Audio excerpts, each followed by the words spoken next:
In today's episode, we explore whether you may be playing it safe in your career. Because we might not often think about it in this way, but safe isn't neutral.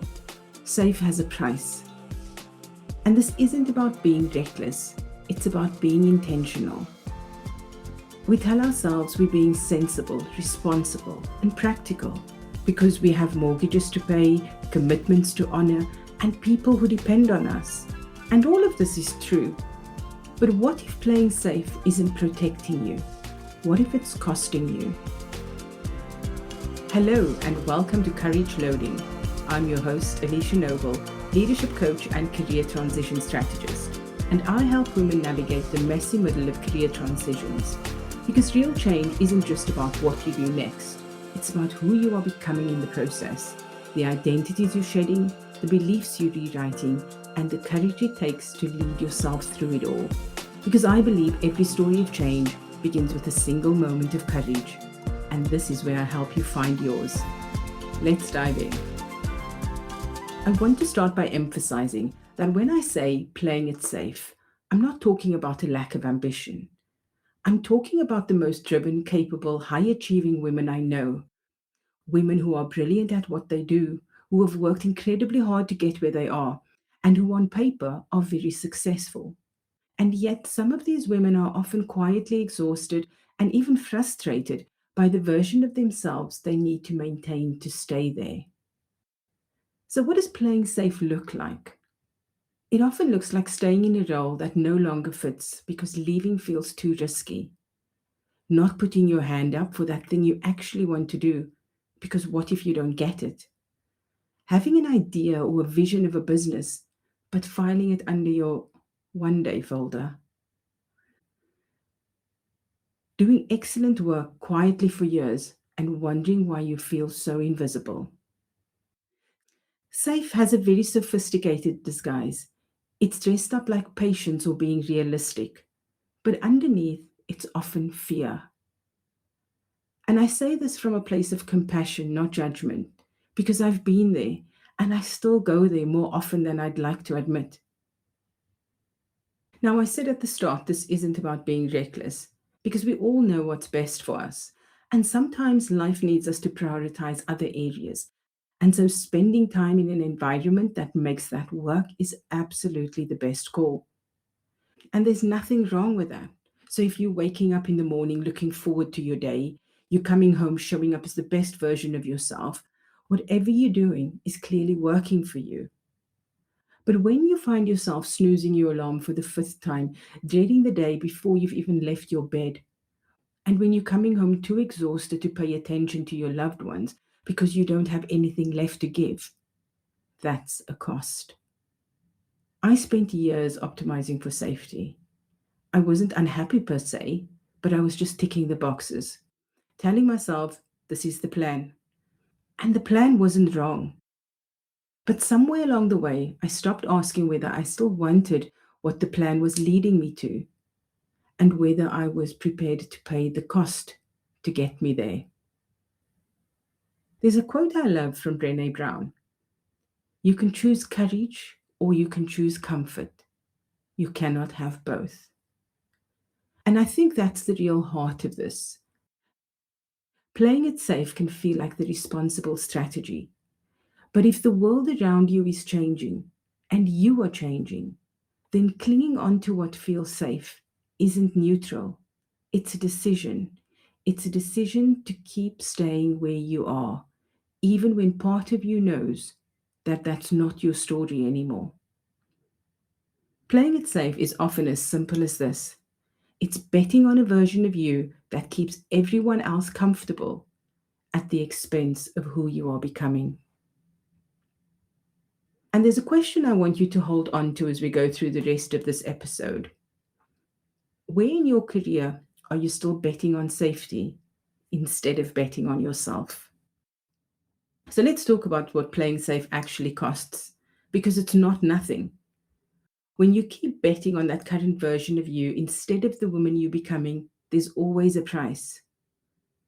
And there are four costs I consistently see in the women I coach and in my own experience, and they're all non financial. and that's why we often don't count them. Cost one, your voice. This one happens gradually and we often don't even notice it. It starts with not saying that thing in the meeting, not volunteering the opinion that you have, then editing your email so carefully that your real views and perspective are so watered down that they barely matter. And eventually, you get really good at saying the right things, the things that won't rock the boat, the things that won't make you stand out or make you visible in the wrong way. But in doing so, you've also made yourself invisible in all the ways that matter. Your voice is one of your greatest professional assets, and playing it safe shrinks it. When you default to the safe answer, you are quietly betting against your own perspective.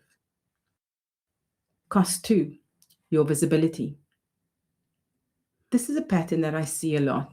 High performing women who are essential to the organization and who are almost entirely unknown outside of their immediate teams.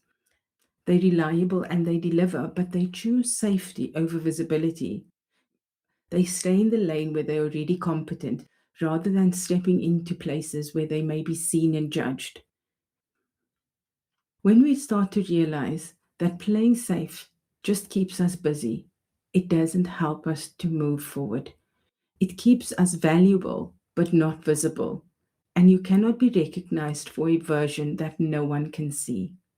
And the reality is, the longer we stay invisible, the harder it becomes to imagine even being seen.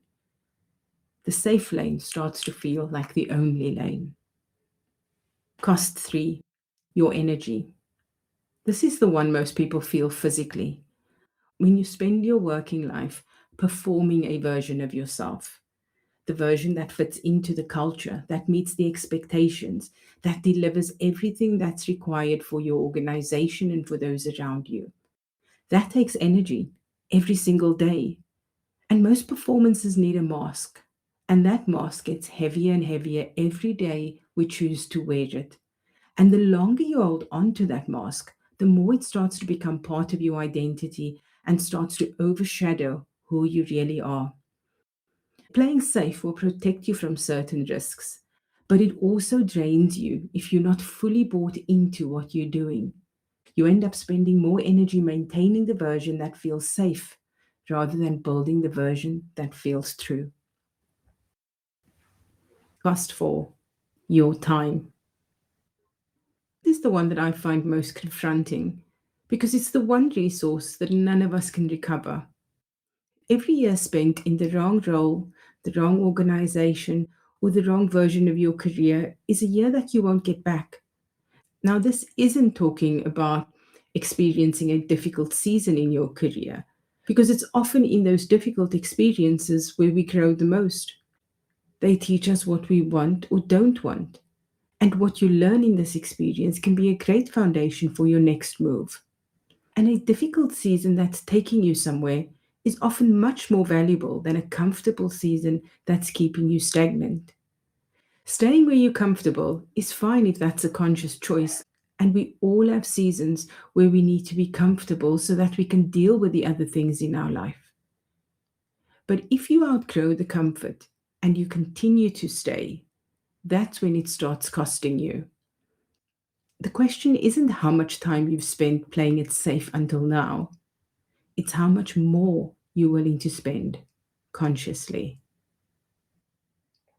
So I want to leave you with a question to reflect on this week. If nothing changes in the next 12 months, you stay in the same role, the same habits, the same level of playing it safe, how will you feel? Because the cost of playing it safe doesn't announce itself.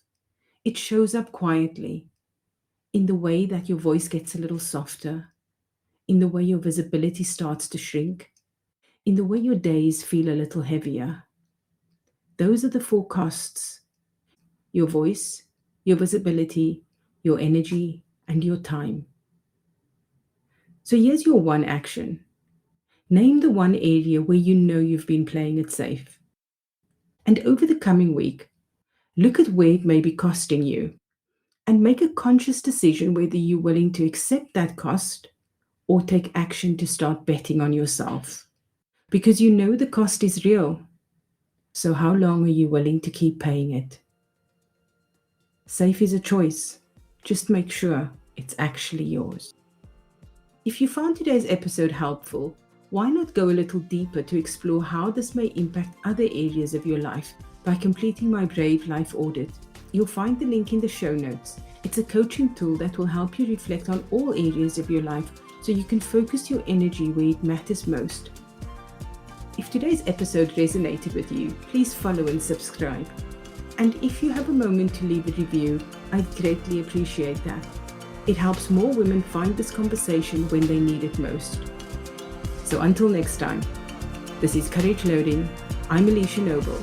And remember, every story of change begins with a single moment of courage. So what's yours going to be?